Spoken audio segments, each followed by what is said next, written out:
Dear student, ये chapter है normal probability distribution. इसके कुछ इंपॉर्टेंट शार्ट क्वेश्चंस मैं यहाँ आपको समझाऊंगा जो अक्सर ओल्ड पेपर्स में रिपीट होते रहे हैं। इसके लिए आपको एक तो प्रॉपर्टीज़ को जहन में रखना है। जो प्रॉपर्टीज़ होती हैं उसी से शार्ट क्वेश्चंस भी बनते हैं, उसी से एमसीक्यूज़ भी बनते हैं। अब नंबर 1 क्वेश्चन है यहाँ पे, what is the relationship between. अच्छा, 2 पॉइंट पूछे हुए हैं। एक पूछा हुआ है रिलेशनशिप आपने बताना है mean deviation and standard deviation of normal distribution. अच्छा, नंबर 2 पे पूछा हुआ है quartile deviation Q dot D, shortcut लिखा है, and standard deviation of the normal distribution. अब इन दोनों में प्रॉपर्टीज़ ही यूज़ हो रही हैं, लेकिन इसका उन्होंने शॉर्ट क्वेश्चंस बना के दिया हुआ है।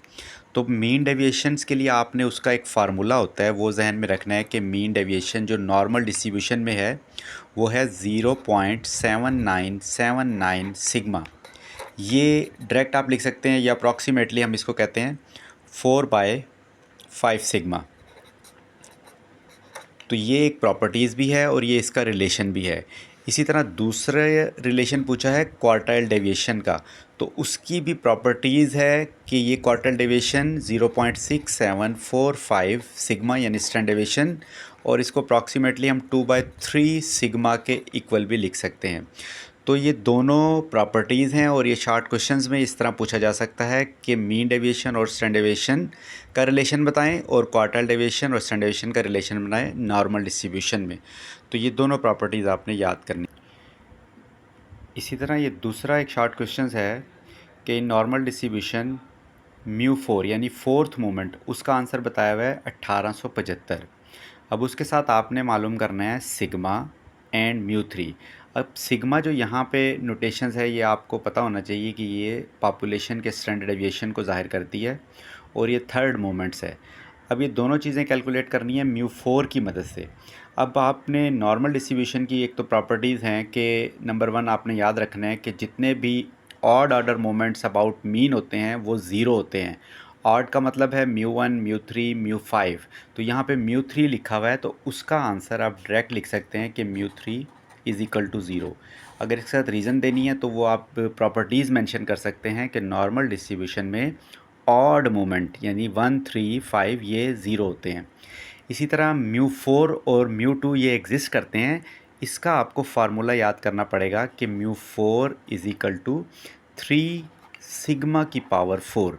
अब ये μ4 का फार्मूला है, इसे याद रखेंगे। यहाँ पे आपने μ4 की वैल्यू पुट करनी है। μ4 is equal to 1875 is equal to 3 sigma की 4। अब इसे सॉल्व करके यहाँ से सिग्मा कैलकुलेट करना है। तो उसका सिंपल तरीका क्या होगा कि सबसे पहले आप 3 को इस साइड पे लाकर डिवाइड करेंगे। ये मैं नेक्स्ट पेज पे करता हूँ। अच्छा, ये देखिए यहाँ पे मैंने इसको कैलकुलेट कर दिया। सबसे पहले 3 को डिवाइड करेंगे 1875 पर, तो आंसर आ जाएगा 625 इज़ इक्वल टू सिग्मा की पावर 4। अब ये फोर्थ रूट लेनी है यानी 1/4 पावर लेनी है दोनों तरफ। तो उसके लिए 625 के आप फैक्टर बना लें या कैलकुलेटर पे 1/4 पावर ले लें तो वो 5 आएगा। यानी 5 की पावर 4 निकालें तो 625 आता है। अब ये 4 और 1/4 आपस में कैंसिल हो गए, तो यहाँ पे सिग्मा इज़ इक्वल टू आपके पास, ये जब आप इसको कैंसिल करेंगे 4 और 1/4 को यहाँ भी, तो सिग्मा इज़ इक्वल टू 5। ये आपके पास सिग्मा यानी स्टैंडर्ड डेविएशन आ जाएगा। तो ये सेकंड शॉर्ट क्वेश्चन है, पिछले लास्ट ईयर 2024 के बोर्ड के पेपर में भी रिपीट हुआ है। अच्छा, इसी तरह ये क्वेश्चन नंबर 3, ये भी पिछले साल के बोर्ड के पेपर में आया हुआ है।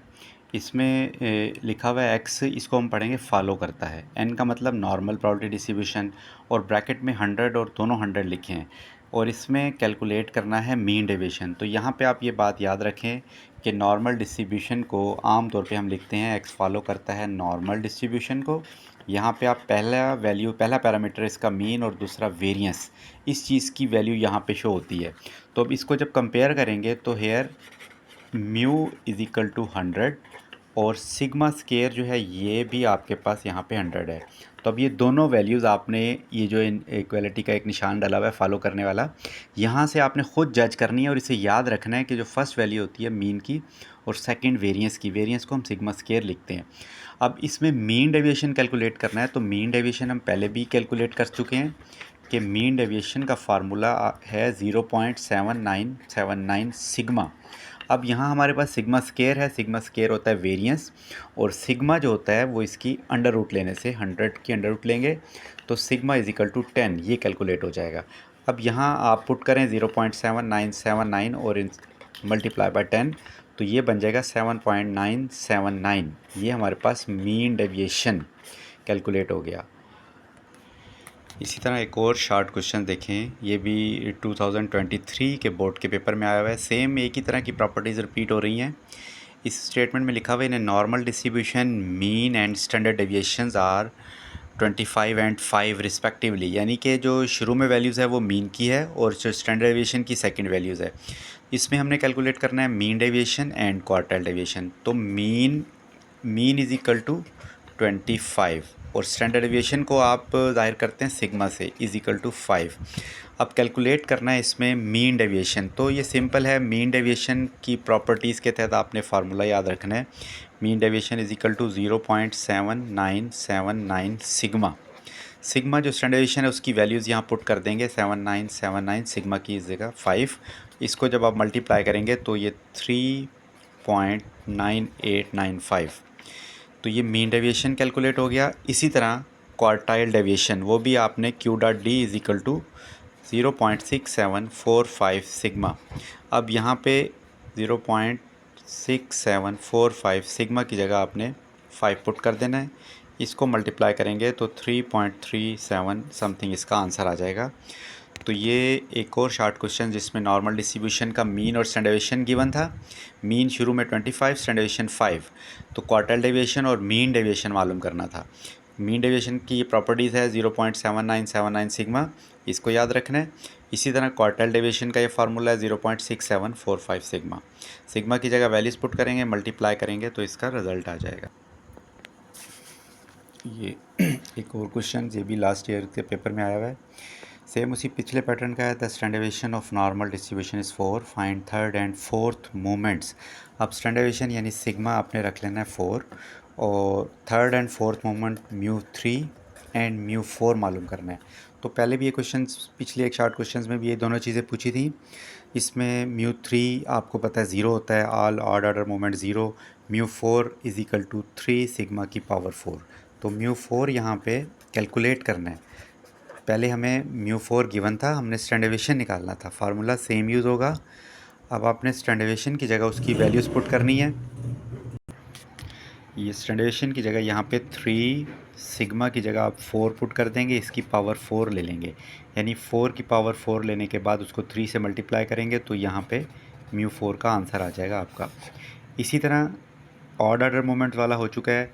अगर आपने μ2 कैलकुलेट करना है, एक और क्वेश्चन है उसमें यहाँ पूछा हुआ है कि आप सेकंड मोमेंट निकालें, तो μ2 is equal to sigma square. तो स्टैंडर्ड डेविएशन अगर गिवन होगा तो आप उसकी पावर 2 ले लेंगे, तो वो बन जाएगा μ2। सेकंड मोमेंट जो है ये वेरिएंस के बराबर होता है। तो यहाँ देखें एक इसी तरह का सेम क्वेश्चन है, डाटा यही है लेकिन उसमें सेकंड मोमेंट पूछा हुआ है। अब आपसे इसमें ज़्यादातर सेकंड मोमेंट, थर्ड मोमेंट या फोर्थ मोमेंट पूछा जाएगा। फर्स्ट मोमेंट जो है वो भी ज़ीरो होता है, थर्ड मोमेंट भी ज़ीरो होता है। μ4 उसका फार्मूला याद रखना है और μ2 जो सिग्मा स्केयर के इक्वल होता है उसका फार्मूला याद। अच्छा, ये एक और क्वेश्चन है। इसमें जो गिवन डाटा है आपके पास नॉर्मल डिस्ट्रीब्यूशन में लिखा हुआ है कि Q1 55, Q3 75, find the value of mean and median. अब इसमें आपने एक प्रॉपर्टीज़ को याद रखना है, ऑब्जेक्टिव में भी आती है कि in normal distribution mean, median and mode are same या कंसाइड या इक्वल, कि मीन, मीडियन, मोड जो हैं बराबर होते हैं और सेंटर पोजीशन पर होते हैं। बेल शेप्ड है ये नॉर्मल डिस्ट्रीब्यूशन और पीक पॉइंट पे मीन, मीडियन, मोड होते हैं। अब इसमें Q1 और Q3 निकालना है। अब वैसे अगर आपने बेसिक डिस्ट्रीब्यूशन पढ़ी है, मेजर ऑफ सेंट्रल टेंडेंसी पढ़ा हुआ है, तो वहाँ आपने क्वार्टाइल्स कैलकुलेट किए होंगे। उसमें हमें पता है कि Q1, Q2, Q3। Q2 जो है मीडियन, वो Q1 और Q3 की एवरेज होती है, यानी उसके सेंटर में होता है। तो इसका एक तरीका निकालने का ये है कि आप मीडियन के लिए मीडियन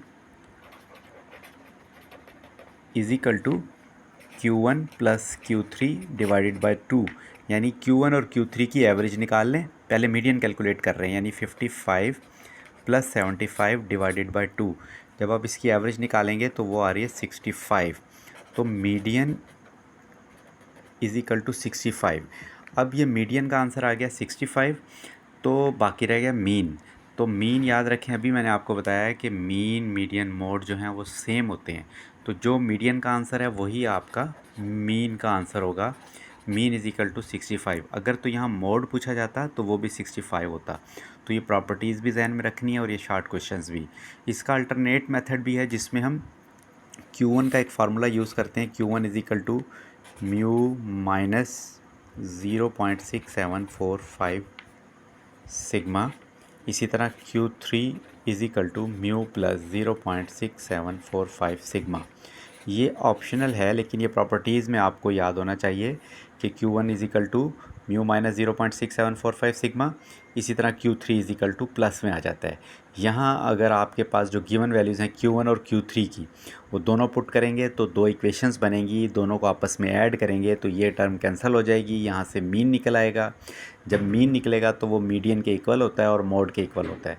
तो सेम इसी तरह अगर किसी क्वेश्चन में मीन या मीडियन या मोड में से कोई एक आंसर दिया होगा तो बाकी आपने सेम उसके। अच्छा, एक और भी शॉर्ट क्वेश्चंस आपको बता देता हूँ जिसमें क्वार्टाइल्स कैलकुलेट करने हैं। यानी नॉर्मल डिस्ट्रीब्यूशन में देखें, यहाँ पे मीन यानी म्यू गिवन है 80 के इक्वल, और सिग्मा स्केयर होता है वेरिएंस, ये 36 है। फाइंड क्वार्टाइल्स लिखा हुआ है। क्वार्टाइल्स का मतलब है कि आपने Q1 कैलकुलेट करना है, Q3 कैलकुलेट करना है, और अगर Q2 वो मीडियन होता है और वो मीन के इक्वल ही होता है, वो इसमें कैलकुलेट लिख भी सकते हैं। Q2 is equal to mean यानी median, median is equal to mean. अब हमें Q1 और Q3 कैलकुलेट करना है। Q1 के लिए आपको बताया था अभी मैंने कि म्यू माइनस 0.6745 सिग्मा। इसी तरह Q3 is equal to mu plus 0.6745 sigma.